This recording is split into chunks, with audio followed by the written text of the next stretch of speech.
Mike's Daily Podcast. Here we are. It is Mike Matthews' FF episode. Mike's Daily Podcast. 2397, 2397. It's Mike Matthews. How are you? It's been an interesting day so far for you, or to you, or do you care about this song at the beginning of the podcast? If you don't, let down your hair, which I don't have any hair, and that's okay, because I can spare you a comb. Mike's Daily Podcast. A free comb for you. Hey, the last podcast had that cool picture of that place I went to in Mike's Daytona Beach Daily with the really Podcast. delicious chicken sandwich. Yeah! It was one of those crispy chicken sandwiches. It was good. And that was... Now, you know what? I think I had an even better one, though. When I went and visited my friend Kevin over at Almanac Beer, there was a food truck out front. They had some good ones. So just to say that there is food in the world. So what I wanted to talk about today was food to some extent. Now, I know I'm at that time where I need to start shopping. And do you know what I did recently that I absolutely am so happy about? I discovered what stank in my fridge. So you know what? It was actually two things. One of them was a lime. Because recently when I went to Costco, the last trip to Costco, and I bought a bunch of stuff, somehow I accidentally bought a bag of limes. I didn't want the bag of limes, but I had them. So once I got home with them, I'm like, should I drive all the way to Fremont and return them? And I said, no, I'll use them. And I found that putting them in food increased the flavors of everything that I put it in. It was like some magic elixir, and it's all natural and has like no calories, so it's fantastic, and I love it. And I started using it, but I did slice one, didn't use the whole thing. And here's today's podcast picture. And it's a picture of half a lime. No, it's actually not. It's a picture of the lovely cat, Rodler the cat. In the springtime, I took this picture last week. As it's very springy, we sprung forward last night. The actual vernal equinox, spring actually begins a week from today. Today being Sunday, so next Sunday. And it turned out that half a lime was stinking up the fridge because I'd forgotten about it. It got all grody. And my lovely lady friend Steph had stopped by. The late great Basil the Boxer met Steph. And he thought she was pretty cool. And then Steph, to console me, she felt bad about my mom passing away. And then also it had been my lovely lady friend's birthday recently, so she brought over, my lovely lady friend is Puerto Rican, brought some delicious food from a Puerto Rican restaurant in San Rafael, brought it all the way over to Podcastro Valley, and we ate like kings and queens that night. It was a feast, a Puerto Rican feast, food feast. Oh, so good. All of it gone, except for there was a little container of black beans, and that stunk up the fridge, something fierce, the black beans. I was like, what is that? And the lime. I'm like, what is that smell? And I found it. So do yourself a favor. Regularly do inventory on your fridge. You need to know what's in there, to stop it from stinking. Unfortunately, when I went through all my mom's stuff, her fridge did not smell so good. And I had recalled growing up as a small child, living with my mom a single parent. It stunk. The fridge, most of the time, did not smell so good. So when I struck out on my own in my 20s, I'm like, I'm going to try and keep the fridge smelling good as best I can. Because, you can do all the baking soda, the baking powder, whatever, and slicing an apple in half and all of that, trying to make the fridge smell, any deodorants or whatever you find, deodorizers, nope. It's just getting the stinky food out. Oh, and if you get that minced garlic, Don't just, you know how it has the little container? Put the container in a sealed Ziploc bag or something similar. Something that seals up, because that smell, even with the jar shut, it will still stink. Garlic is an amazing creation. And once it's been sliced and it's sending out the smells, it will permeate everything in the fridge. I bring that all up because I want you to be able to eat. It starts with the food. It starts with what you put in your mouth, or what you're drinking, what you're intaking. And then you want to also, if you're consuming lots of calories, you have to anyway, be active. Get out there. Walk. Walking is the easiest thing. I've gotten to a point in my life that I believe you need to do the exercise that interests you. If you love to swim, do that. That's great exercise. If you love to walk, do that. Great exercise. Hiking is great. Walking up a hill, that's great. Just watch out for the snakes and the coyotes and the mountain lions and the bears. And for probably the most treacherous thing in the East Bay anyway, in Podcastro Valley, would be the mountain bikers, because they come flying down the hill, and if you're not watching, you're going to get collided with and get hurt bad. And he's or she's going to get hurt bad too. It's going to be bad. So you got to keep that's why I say, when you hike, never ever wear earplugs, or what do you call them? Earbuds. That's it. Earbuds, or any of the other earphones, whatever you want to call them. Don't ever do that. You got to keep you got to be listening at all times. Plus, you really enjoy the fact that you're in nature, and you hear all the sounds of the birds, and maybe there's something rustling in the bushes. You're like, "Ooh, what's that?" That's what I say here at Cafe Anyway, somewhere in Podcastro Valley, with all these wonderful people that look like they just came back from a weekend hike. Good job, all of you people, having a great time at Cafe Anyway with Mike Matthews, somewhere in Podcastro Valley, the last place on earth. Now, I have our author by the name of Debbie Koenig, and she wrote for the Yummly.com website, Yummly.com, YUMMLY.com, as we go outside a Cafe Anyway, somewhere in Podcastro Valley, the last place on earth. And Debbie says, I've maintained a substantial weight loss for more than 20 years. I definitely indulge. Over the years, I've learned that denying myself the foods I love will only make me resentful. And when I do finally eat them, I go overboard. But most nights, I turn to easy, healthy, scrumptious recipes I can get on the table in no time. And here's what she does. Make sure you have nutritious pantry staples. She says, my shelves always have items like canned beans and tomatoes, chicken and vegetable broth, quick cooking brown rice and quinoa, and a handful of high quality prepared sauces. I would like to chime in, if I may, at this point and say, I am a little suspect of that. If that is all your diet is, that's not so good, because anything canned is probably going to have salt in it. And when you're talking chicken broth or vegetable broth, there's going to be salt in there. So I would not be as, let's say, not use as many recipes with canned stuff. You can do it, just don't do it all the time. And brown rice is still a starch, so I wouldn't exist on that. So just make that, a once in a while thing.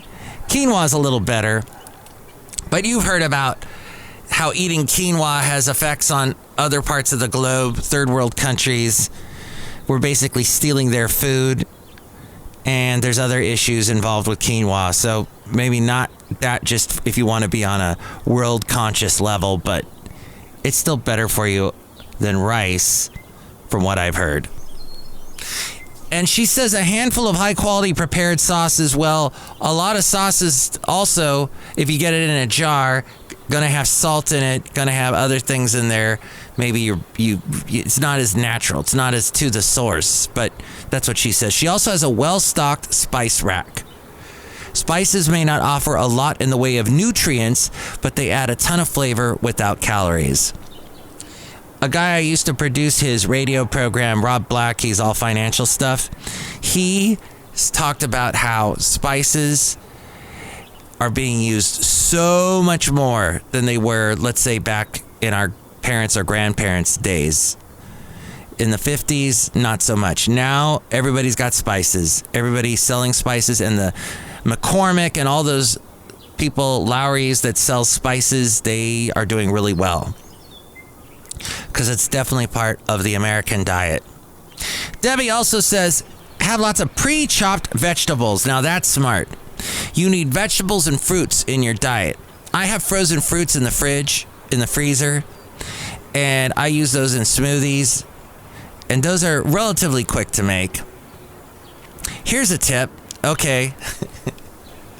Here's a tip. When the flight attendant is walking down the aisle and giving you peanuts, unless you're allergic to peanuts, ask for 2 bags. That way you eat one now and you save one in your pocket for later.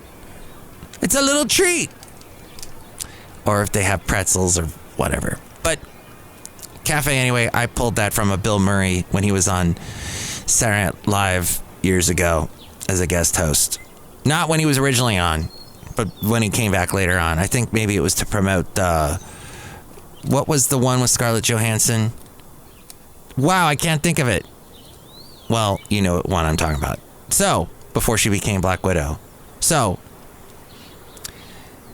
that's great though. She has pre-chopped vegetables. Oh, with the smoothie, by the way.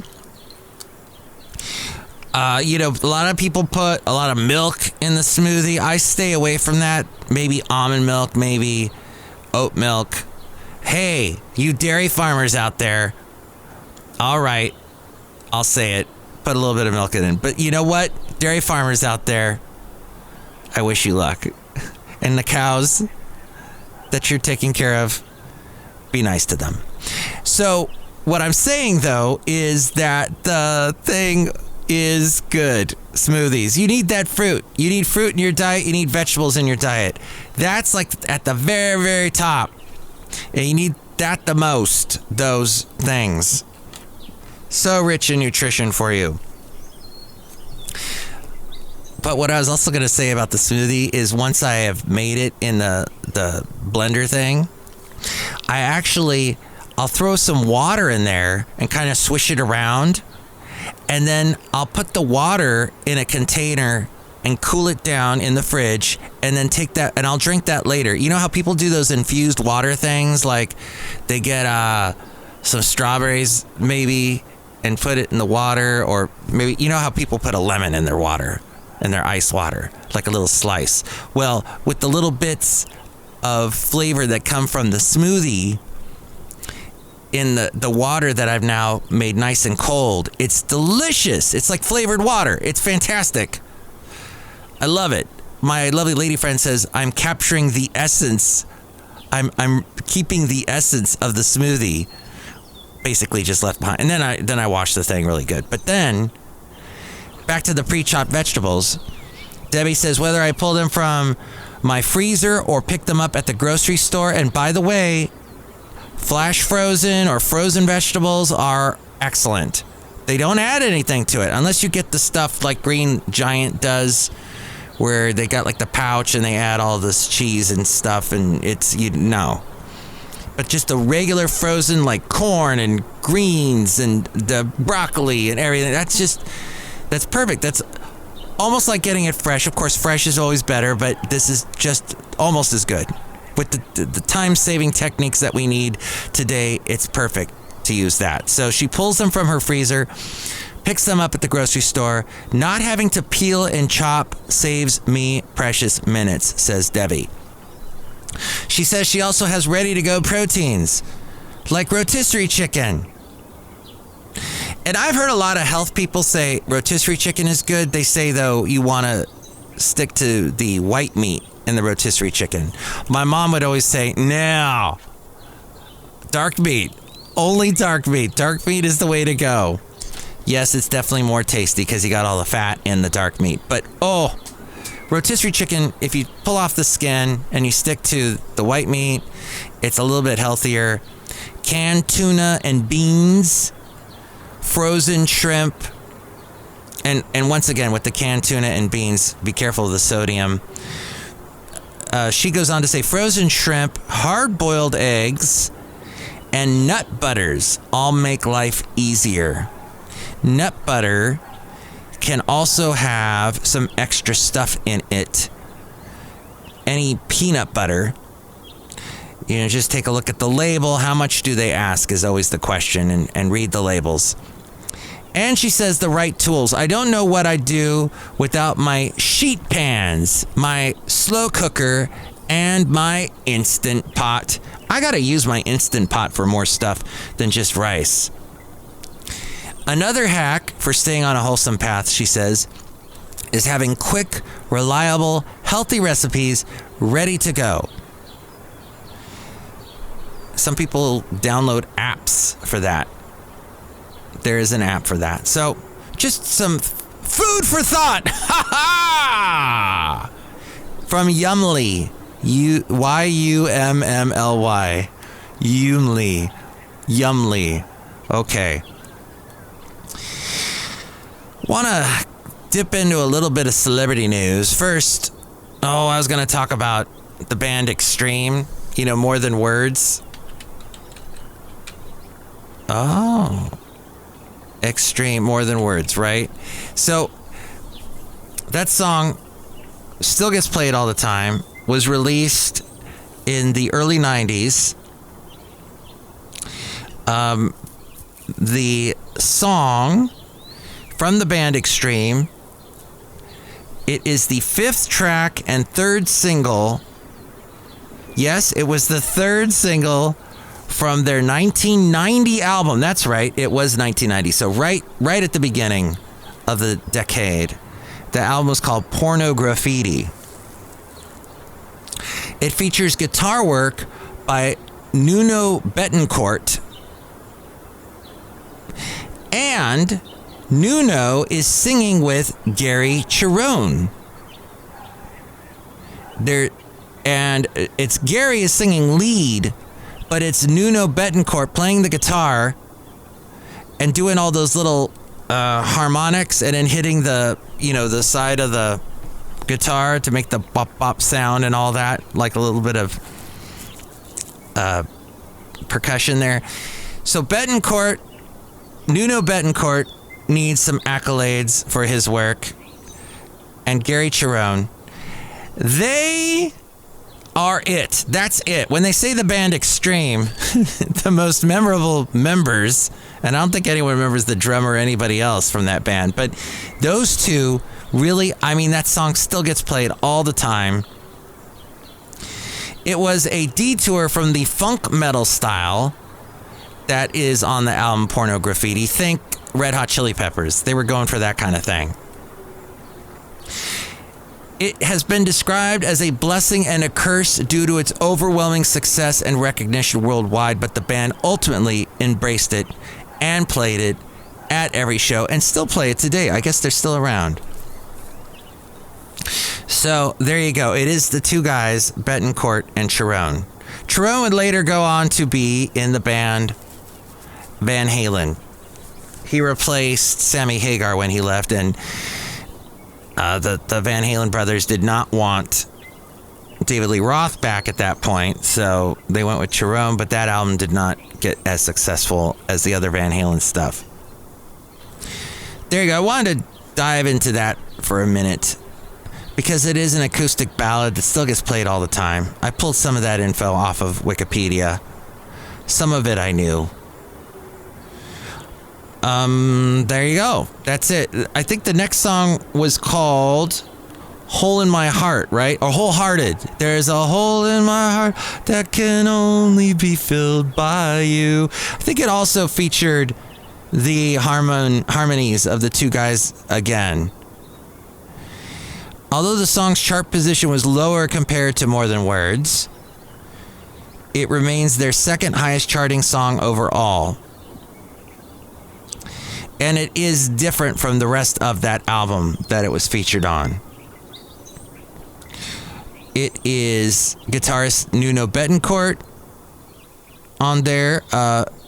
And he said, by the way, that album was nearly done when he finally received a 12-string guitar he had ordered.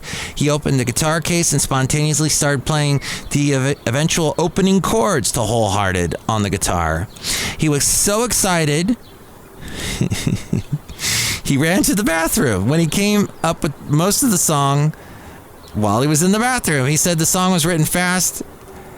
And I remember coming out of the bathroom saying, I've got this really cool tune. And everybody looked at me and kind of weird. I was listening to Led Zeppelin 3 at the time, a lot. There was a lot of acoustic stuff on that album. So that's what he was borrowing from. There you go. All right. There, a little sidetrack. I wanted to mention that William Hurt has passed away. Perhaps you've heard that by now. He was 71. William Hurt played the General, Thaddeus Thunderbolt Ross, in The Incredible Hulk, the one with Edward Norton. He's trying to track him down. Fascinating. That was 2008, right before the tremendous success of The Incredible Hulk. So successful was that, they reshot a scene, right? Sorry, I'm doing the millennial right today. Why am I doing that? That's because I'm unsure. That's why millennials use the word right, or they put right at the end of their sentences, because they're unsure. They're nervous. It's definitely a tell. Not Adele, and not Attila the Hun, but a tell. Could it be the same as Dave Attell? Maybe. And Dave Attell would be the first to have a nice joke about millennials in that sense. But because he's a fiendish generation Xer. He's a generous Generation Xer. I'm a generous Xer. Hey, what I'm saying is, you always wear such nice suits. Touche. I hear you have oh, that's right.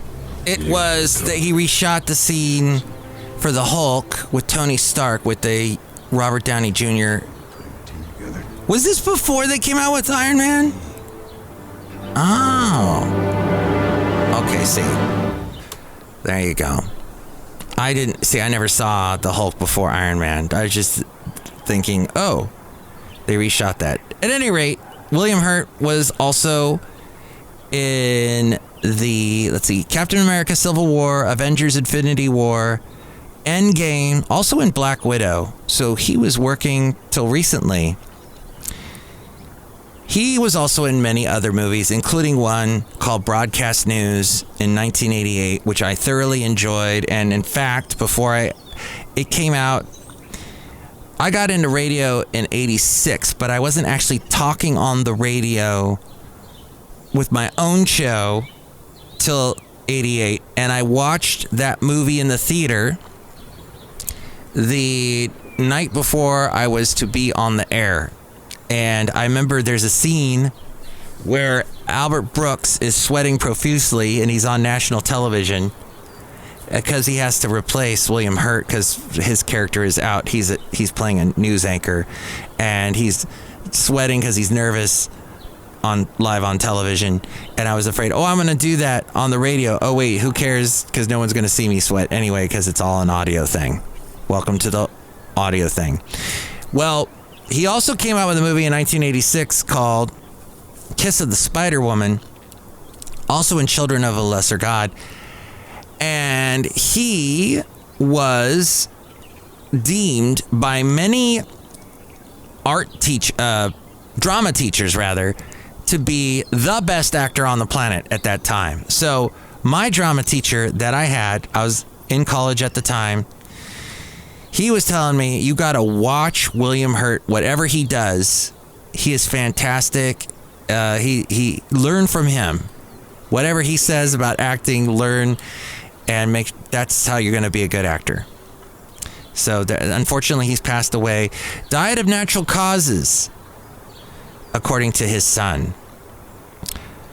Hurt died peacefully among family. He died at his home in Portland, Oregon. He was diagnosed with terminal prostate cancer that had spread to his bones in 2018. So, William Hurt. Also wanted to mention Tony Hsieh, Jewel, the singer, yes, from Lilith Fair, from, what was that year that she was so huge? Is it 1996, 97? With her songs, the one about the egg, and she's making an egg, and it's a Who Will Save Your Soul? No, that's the one before it. You Were Meant for Me, and I Was Meant for You. That's right. Which she filmed a different version of that song that came out. The original video for that song was actually videoed. The director was Sean Penn. He had met Jewel in Santa Monica because Jewel was busking in Santa Monica and became friends with her. I don't know if they dated or whatever, but yes, he filmed her first video. Then the song got redone, an extra lyric gets thrown into the chorus, and that was a Pieces of Me. Was that the name of the album, or Pieces or something? So she comes out, re-releases the song, and it becomes a huge hit. And then later on, she had that song Hands, and Am I Standing Still, and It's Your Blood, Your Imperfection, da, da, da, da, da, in the right direction. That one. Okay, outside of Cafe anyway, where Mike is rambling on about Jewel, because apparently Tony Hsieh was a longtime friend and business partner. And she made multiple attempts to save the tech exec. He is the Zappos CEO, who died in a house fire in November of 2020 following several months of deteriorating mental health. Hsieh's death, which had been ruled an accident from injuries sustained in a house fire, came following months of troubling behavior from the entrepreneur and rapidly declining mental health. Jewel, a longtime friend and business partner, was among those close to him to witness his demise. And she talked about that recently. There's an upcoming biography of Tony Hsieh. So that I pulled from the Insider, insider.com. Also, the William Hurt article, that was from MSN.com. So that's what's going on today. Thank you for listening to Mike's Daily Podcast. Look who's outside a cafe anyway, somewhere in Podcaster Valley. Hi, Mike. It's Benita the Rodeo Queen. How y'all doing? It's a Disgruntled Fiddle Player. Tell you what. What? I think that when you eat canned products, it makes you stronger, makes you turn into a can. Ah, so you become the can man. That's right. Maybe you even become a Republican and an American. Ah. No. Look who else is here. Oh, Mike, I make the delicious root beer. Have some of that. Thank you. I'm going to have some right now. Yeah, I got something in my throat. Yum. Thank you so much. Drink it right now. I'll cut you. I just drank it. Say hi to Nilly. Hi, Nilly. Hey, Brewmaster. Don't give Nilly any root beer. I want Nilly to leave. I gotta go. Bye. Excellent suggestion. Next show, it'll be the wonderful Madame Rootabega, Valentino, and Bison Bentley chime in about anything we covered today. 336mm daily. 3 + 3 = 6. MM as in Mike Matthews. Daily as in what this podcast has been for the past couple of days. Look at that. Let's see how long we can keep going. Probably not much longer, because life interrupts me, as life often does. Okay, with more on how to contact me, you always can. Look who it is. It's A-Frame. Mike's Daily Podcast is written and produced and performed by Mike Matthews. His podcast is super easy to find. Download or listen to his show and read his blog at mikesdailypodcast.com. Email Mike now at mikesdailypodcast@gmail.com. See you tomorrow. Bye.